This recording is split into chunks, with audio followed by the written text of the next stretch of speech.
Joining me, we have Michael Feinberg, MS Now national security and intelligence analyst and former assistant special agent in charge with the FBI, and Hugo Lowell, senior politics correspondent at Wired and author of the Inner Loop newsletter. So welcome to you both.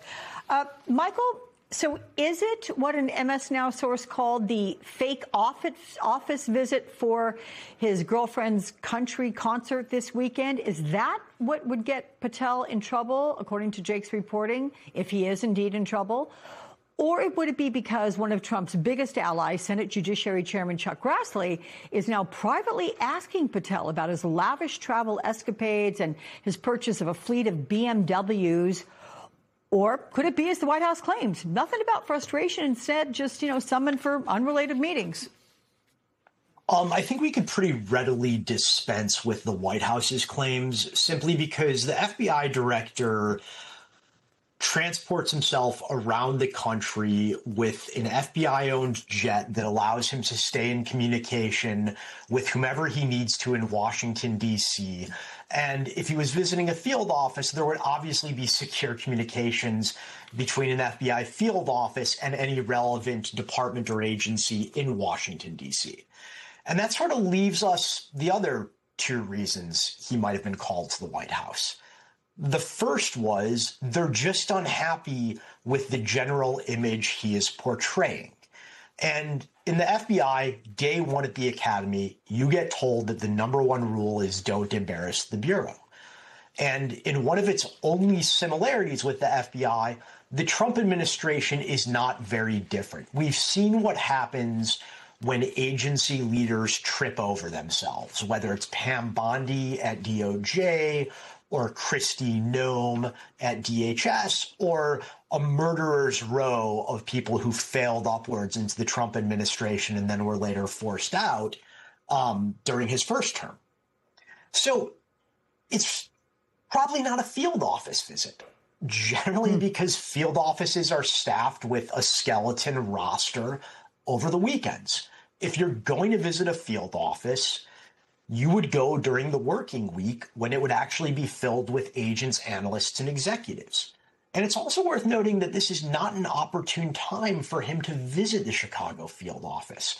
Less than 2 weeks ago, he forced out its deeply loved special agent in charge, like so many others, for apparently the sole reason that he occasionally asked questions of Kash Patel about orders, and because he was originally a Chris Wray appointee.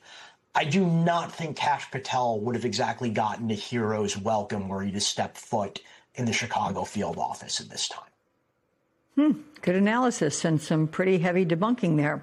So, Hugo, the White House tells MS Now that Director Patel remains a critical player on the administration's law and order team.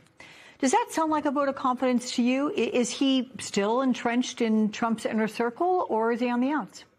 I think everything that we have heard from Trump world in recent months, and so this has not been specific to this particular weekend, but everything we have heard in recent months is that Kash Patel is pretty secure in his job right now. If for no other reason than there's not a clear successor, which is always a concern that the White House has, but also because Trump has felt hunkered down in recent weeks. The Iran war has not been going the way he wanted to. MOU and Iran deal talks have not been going as he wanted to. He's embattled with some of the construction projects that he's been doing. And so I don't think there will be any personnel changes, for instance, that might come at the top of the FBI. And also because the election integrity investigation that the FBI is doing is actually run by the deputy director, Andrew Bailey. That being said, the one other thing that is happening this weekend that is perhaps more concerning is the FBI moving to subpoena Times reporters over the stories about the Air Force One situation. Right. And so if you think about what has been going on in the last 24 hours, to me, what stands out more is the FBI director is going to the White House hours before, shortly before the FBI sends agents out to reporters' homes to issue subpoenas. And, historically, when we've talked about this a lot, there is a firewall between the White House and the FBI and the Justice Department. And in fact, during the Biden administration, it was the Trump guys who were saying, it would be extremely untoward for prosecutors or FBI officials to go to the White House to talk about active investigations. It does beg the question at this time whether the FBI director went to the White House to brief Trump about what could be coming down the pipeline in that investigation. Absolutely, it is possible for sure. So Patel's time as FBI director, it's been pretty plagued by controversy. You've got the VIP snorkeling trips around protected areas in Pearl Harbor, like near the USS Arizona, to alleged excessive drinking, some unexplained absences, polygraphing agents searching for leakers on his team, Michael. We saw the president fire Kristi Noem and Pam Bondi. So the optics of all this, how is Kash Patel still hanging on? So I think if you were to look at Kash Patel's history in government prior to getting to the FBI and his career post arriving at the Hoover Building, there is one trait of his that stands out beyond anything else. It is more prevalent than the sort of vulgar lifestyle, allegedly bouncing from clubs to clubs, or the drinking with the Olympic hockey team, or the giving out incorrect information at press conferences. No, what rises to the top and is most prevalent from the very day he stepped foot on the American stage up until today is his utter sycophancy toward Trump. So I think regardless of his performance in the job, that's going to buy him some grace. And it's also important to note the Trump administration doesn't actually care about law and order. They don't actually care about national security. What they care about in the current moment is arresting immigrants and making this an unfriendly place for refugees and migrants. And by shifting, by some accounts, 25 to 30% of the Bureau's workforce to those anti-immigrant roundups and operations, I think Kash Patel is doing exactly what Trump wants the FBI to do. And I think if white collar falls to the side, if counterespionage falls to the side, if counterterrorism falls to the side, that's all an absorbable loss for this administration, so long as their sort of ethnic purity project, and I'm being very euphemistic, is allowed to continue and supported by the FBI.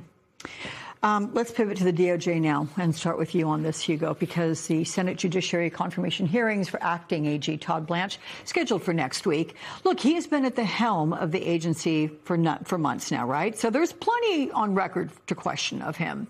How contentious do you expect these hearings to get?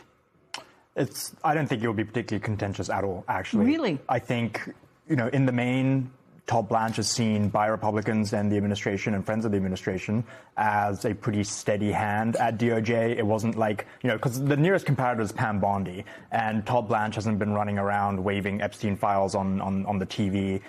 He hasn't been talking about, I have the black book on my desk and it's going to be reviewed. He hasn't had these kind of public-facing screw-ups in the way that Pam Bondi did, and Trump appreciates that in a big way, and he has made that case to Republicans on the Hill. Now, that being said, he testifies on the 15th, and on the 16th, you have the kind of character witness portion of that testimony, and I expect Democrats to get into the 1,200 former Justice Department officials who have signed this open letter to say Todd Blanche is not fit to lead the Justice Department.